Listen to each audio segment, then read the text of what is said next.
Benjamin Bressington, welcome to the Human Capital Innovations Podcast. Hey, thanks, John. Excited to be here. Yeah, it's a pleasure to be with you. You're joining us from Florida. I'm south of Salt Lake City in Utah. And today we're going to be, excuse me.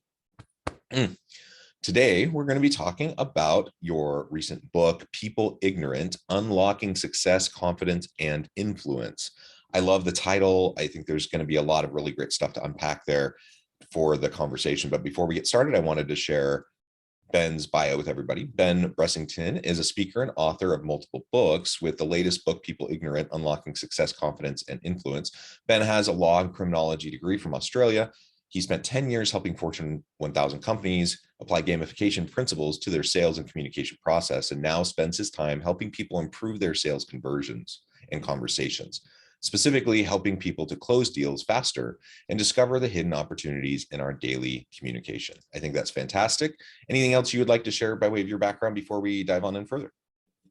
So I am an avid road cyclist, just got into mountain biking. So I will be coming out to Salt Lake City because I hear there's some amazing mountain bike trails out there. So I will be coming to hunt those down, I can promise you. Yes, we are known for our mountain biking trails. I'm not a mountain biker, so I've never utilized them myself, but I have friends that have, and they say they're amazing. Just be careful not to fly over the handlebars and break a bunch of limbs, because I have friends that have done that. I flew over the handlebars on the weekend, so you learn the lesson really quickly what not to do. Yeah. Well, very good. Well, thank you so much. As I like to do when I'm talking with guests about books, I just think the journey of writing a book is really unique and interesting in and of itself. I would love to hear, before we even dive into the topic per se, I'd love to hear more about why this book, why now, why this topic. Yeah, so I use the books really to document my own journey and my own challenges and problems I've had. And it helps me kind of get clear on the lessons that I've evolved through. And this is actually my fifth book. I've actually got 6, 7, and 8 already written as well. I just have to complete them, which seems to be harder than actually writing them. The writing is the easier part. It's the editing and the proofing and everything that goes with it, which makes it much harder. And I just, I felt that with People Ignorant, I was really going through a lot of stuff personally, and I was going through a lot of stuff where I really wanted to document the lessons I'd learned from communication, because I was an extremely shy guy. I was scared of my shadow. And I was, even though I worked in the personal development, self-help industry for about 6 years of my life, I was the guy behind the scenes doing all the systems and all that type of stuff, I probably didn't do the depth of work on implementing a lot of what was being sold, if that makes sense. And so this was me really going through and looking through the archive of lessons and methods and everything that I'd learned about, or even was involved with because of the creators, to find what really works and what really gets a result. And there's a lot of people I'm seeing more and more that I'm communicating with and connecting with that seem to be stuck with certain things that are anchored in a core belief. And I hear from a lot of people in their communication, just well, I don't know how to connect with people anymore. I don't know. One of the things I find fascinating is we're the most connected generation ever, yet we crave more connection than ever before, yet we're the most lonely generation. So it's kind of like a complete oxymoron, is how? And I find it fascinating that there's this new dilemma coming through where people have a loneliness issue, and they can't be happy with themselves, and that means they've got belief and holdback work, and people like to keep themselves busy or proactive. And I just want to give people really a method that allows them to escape from that. Yeah. I think that's a really interesting note about a loneliness epidemic and just the social context in which we live right now, with technology all around us, yet we're more and more separated. Just yesterday, 4th of July, I'm with my family. We're having a good time, but I look around the room and people are kind of scrolling on their phones. Everyone's a bit tired mid-afternoon. I'm scrolling on my phone too. So that in and of itself is interesting, right? That we're all together. We don't see each other all that often. We're all sitting in the same room scrolling on our phones. But then I'm scrolling on my phone and an ad pops up for an AI friend. So it's an app for an AI friend. I'm like, what the? And I was curious, so I downloaded it, and I'm just like spent a few minutes just on it, and it's literally you train an AI, and there's an avatar, and you train this AI to, like, you can have video calls, you can text them, and they just interact with you, and so you can have a friend. And on the one hand, I'm like, that's cool. On the other hand, I'm like, that is so sad that we're at a place where people are craving interaction so much and not getting it in meaningful ways that they're going to turn to AI, and not like the cool sci-fi AI that actually is self-aware, but just like, an algorithm. And so I think your point is well taken, and there's a lot we can do, as we try to navigate our own adulting, which can be really hard as we navigate through a complex world and a hard life. But let's learn how to communicate more effectively. Let's learn how to have more confidence as we're interacting with those around us. And as the subtitle of your book goes, unlocking success, confidence, and influence, all of that's just going to lead to bigger impact in what we're trying to accomplish in our personal lives and in our careers. Well, one of the big things, as you touched on it, is people have become ignorant. And I use the word ignorant to really drive home a point for people. They're uncomfortable with creating conversation, holding a conversation. It's like they can ask the question of the weather. Did you enjoy your weekend?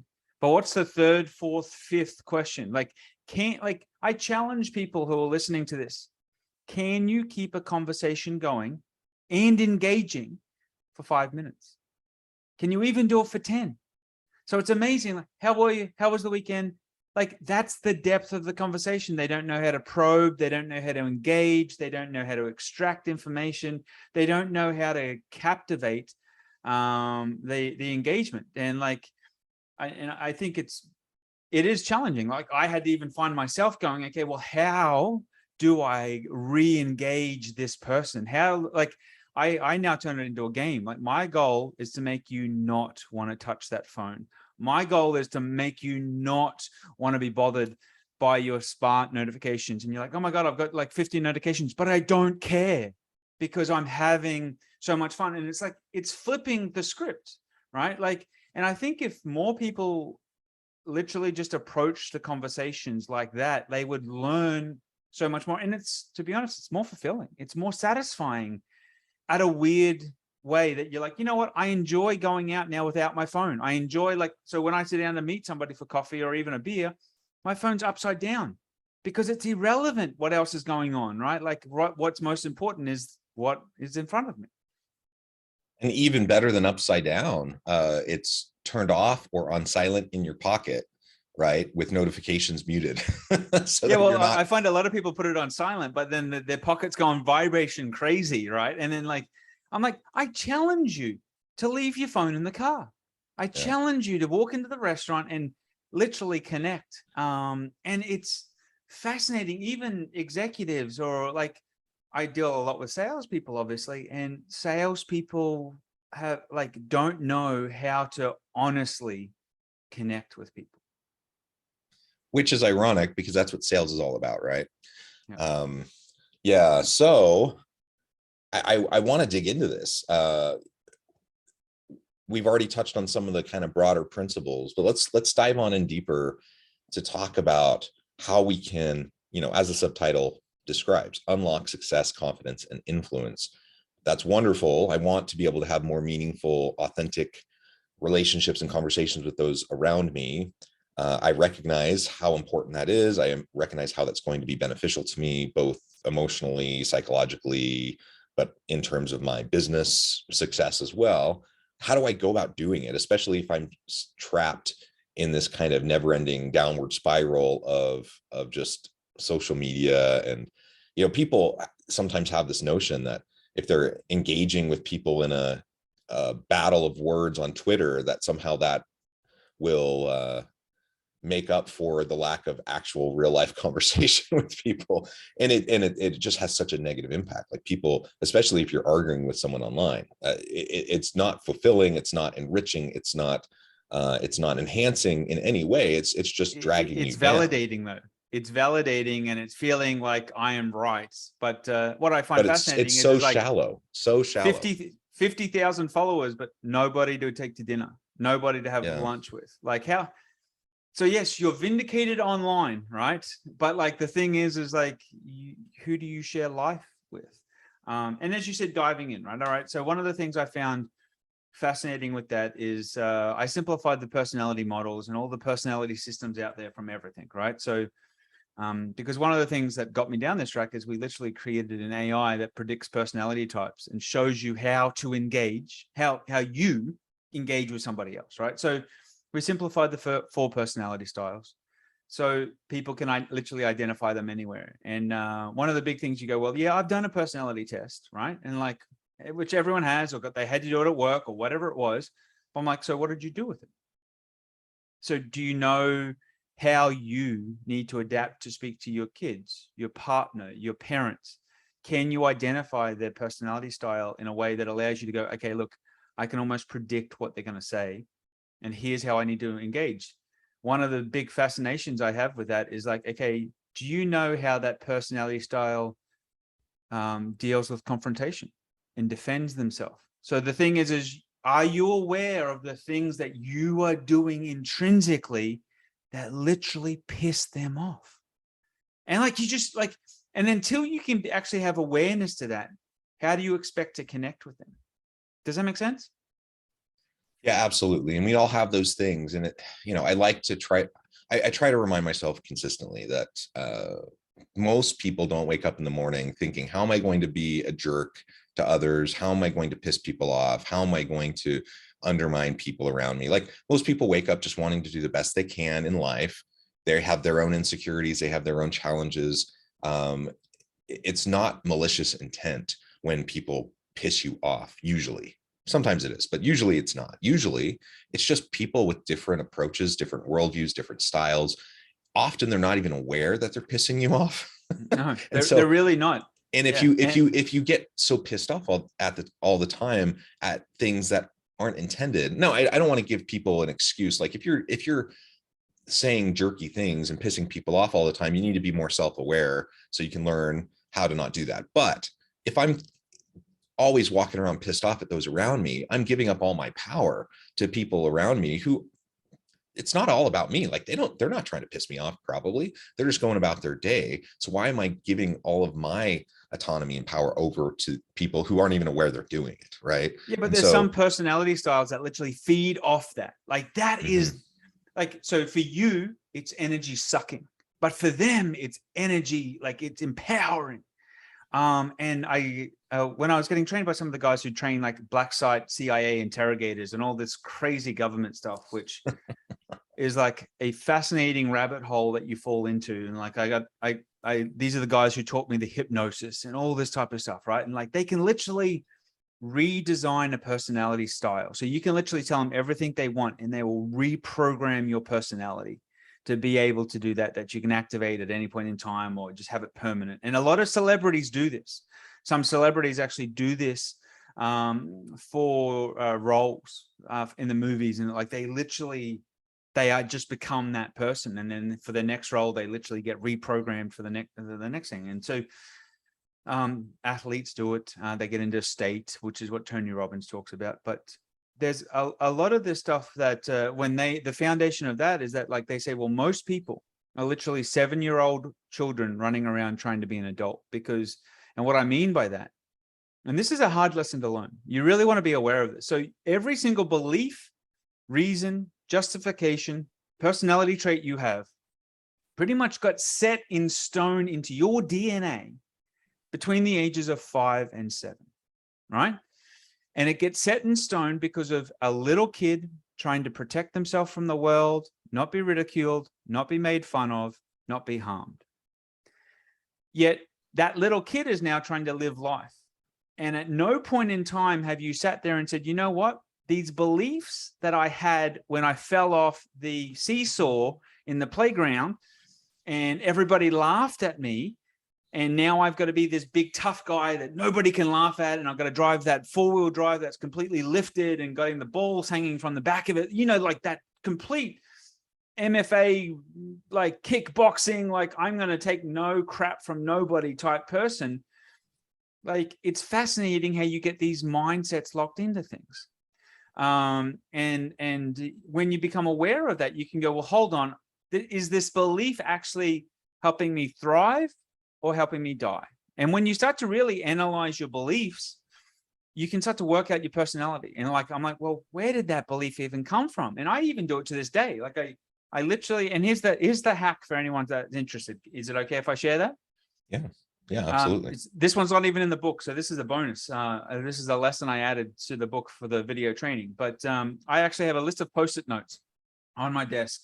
And I literally write down when I have this belief, this little voice, this little thought, like if I'm having a conversation with John here and I like the voice in my head, like just says something, he doesn't believe me, blah, blah, blah, blah, or whatever it is, right? I'll literally write it down. And then I put the word evidence. And what I'm asking myself is, what evidence am I using to validate this belief? Or what evidence would I actually need to provide for myself to invalidate this belief? Because there's a lot of things we believe that we have no evidence for. And this is where a lot of fears stem from. And like, so this is a very, very important hack that you could use right now in your day. And you can start to analyze, like, so I'm doing this because my mom said not to go outside because it's cold one day. Like I could, and is it okay if I give another example? Yeah. So I can remember, so for the longest time, I would travel around the world. I would go to Disney and I'd kind of be cranky, right? I wouldn't have fun. Like I wouldn't enjoy myself. And which is pretty ironic because you're meant to be in the happiest place in the world, right? Like at Disney, allegedly. I never enjoyed it. And I'm like, so why do I have this belief? And I had to dive in. And pretty much when I was 6 or 7, I was messing around with my brothers in a hotel parking lot or garage on one of the hotel, you know, the big hotel trolleys that we 3 boys, right? We were playing, running amok, right? And we were using the thing as a skateboard, right? And we were all having a blast. Like we were having fun. My dad was loading the baggage into the car and us boys were just, there was no one else in the parking lot. So we were just going wild. And this little old lady comes down the lift and just starts yelling at us. You can't do this, blah, blah, blah, blah, blah, blah, right? And what I made that mean as a 6-year-old child is that I can't have fun. I can't enjoy myself. And if I do, I'll get in trouble. Right. And so for the longest time, you hear that and you're like, well, that's crazy. Right. But one experience like reset my enjoyment level of life for 25 years. And that's and I think we all have those things, right? My wife is a math teacher. She teaches math, calculus, stats, quantitative courses at the university. And she does research in self-efficacy in the science of learning, and just specifically things like math anxiety and what causes people to really struggle with math. And some people truly, don't have a huge aptitude for math. But what she finds is the vast majority of people who struggle in math, it has nothing to do with their actual ability, but you can map almost every single one of those individuals back to a time in grade school, usually like 3rd or 4th grade, where their teacher said, made them feel stupid or said they weren't good at math or something like that. And they carry that with them their entire lives. And they just accept that label that I'm no good at math. And then they just get anxiety every time they have to do anything quantitative. And it really has almost nothing to do with their ability. And so, she spends time helping. I mean, it may sound counterintuitive to like taking a quantitative university course, but she spends time just helping unpack that and helping students think through that and reflect on that and try to get past that so that they can succeed in her courses. And she has had great success with that. And that's just more of what you're talking about. I think that 100%. Yeah, that we all have those things, and it requires meaningful self-reflection. It requires just awareness, attunement to ourselves, recognizing again that we all have those things, and most of them are uncovered. And some people go to talk therapy to uncover this stuff. Some people just have good friends, family that they can talk things out with. Others can journal. I mean, there's lots of different ways to go about doing this, but the point is we need to do it. If we want to be our best self, if we want to have the most impact in the world around us.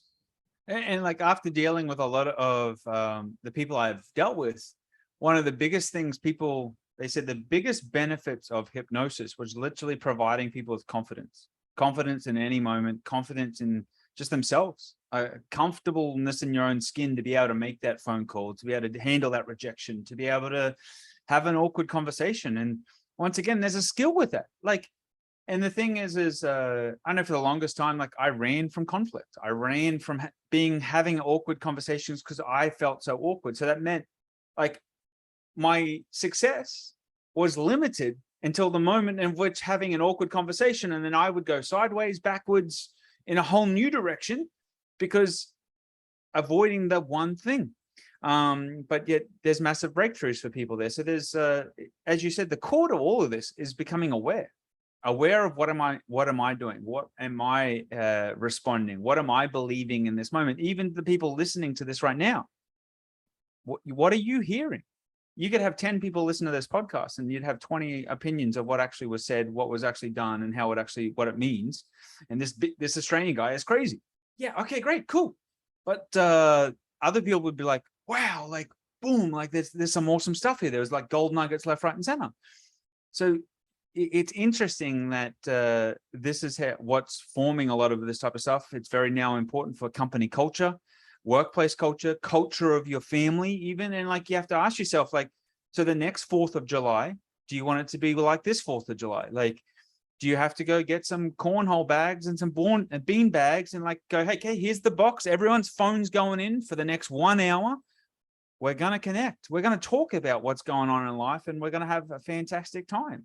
And like, you just watch people have the anxieties of putting your phone in a bowl. Like, oh my goodness gracious. Like, most people now actually literally cannot do it. Yeah. So interesting. And as you alluded to, obviously there's clear application for this in our personal lives, in our home life, our relationships, but certainly in the workplace as well. And let's end there. So as I think about myself as a leader, and that doesn't mean executive, that means leader at any level within an organization where I have influence with people to achieve something. If I think of myself as a leader, it starts with self-awareness so that I know why I lead the way I lead, why I respond to people the way I respond, why things trigger me that may trigger me. So it starts there. I need to understand that about myself. Then I need to work to understand that about my people and to help them understand that about themselves too, right?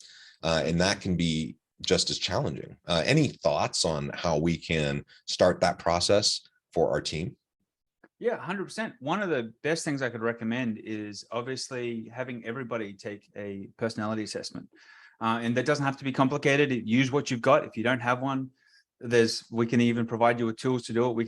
We don't even require you to answer questions anymore. We can actually analyze your LinkedIn, your emails, and we can actually create a culture map. We can show you the personalities that are actually conflicting with each other that you didn't know, which is quite fascinating because I love discovering the things where the customer support person and the sales person has a conflict because they said something at a water cooler or a party. So every time you that salesperson sends their work over to customer support or fulfillment, for whatever reason, your stuff goes to the bottom of the pile, right? Which then creates this bad experience for client. Like, it's all unintentional, but it's all very passively, aggressively. Like, so it's like, when you understand this, you're like, well, hold on, we can just resolve these issues, right? So, and there's those steps you want to take. So I'd highly recommend doing that and then working at, like, you should know the personality of everybody on your team.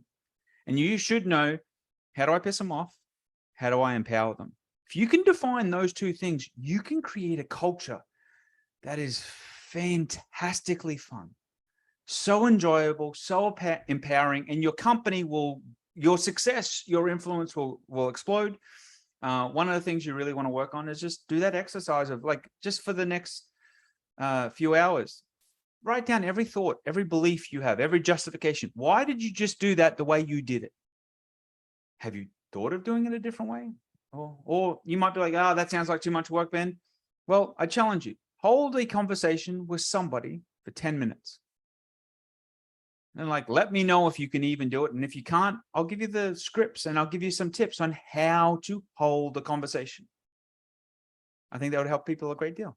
Yeah. And of course, it becomes more and more natural as we get practice, just like anything else, right? Well, this is wonderful, Ben. It has been a pleasure talking with you about principles in your book and some of the insights that you've written about. I encourage listeners to check out the book. Before we wrap up, I just wanted to give you a chance to share with listeners how they can connect with you, where they can find your book. Let us know anything like that, and then give us the final word on the topic for today. Yeah, so if people want to check out the book on Amazon or wherever good books are found, recycled stores or all of the fun places, right? But if you do want to reach out to help@behaviorsales.com and you mention this podcast, you will get a digital version of the book for free, as well as some free trainings and bonuses. And you get access to our forum where like you'll find people talking about this stuff. And it's free for you to engage. So there's bonus resources. If you reach out to help@behaviorsales.com and mention the podcast, you will get access to all of those goodies, just as my way to say thank you. Wonderful. Thank you, Ben. It has been a real pleasure. I encourage, again, listeners to reach out, get connected, find out more about what Ben can do for you. Check out the book. And as always, I hope everyone can stay healthy and safe, that you can find meaning and purpose at work each and every day. And I hope you all have a great week.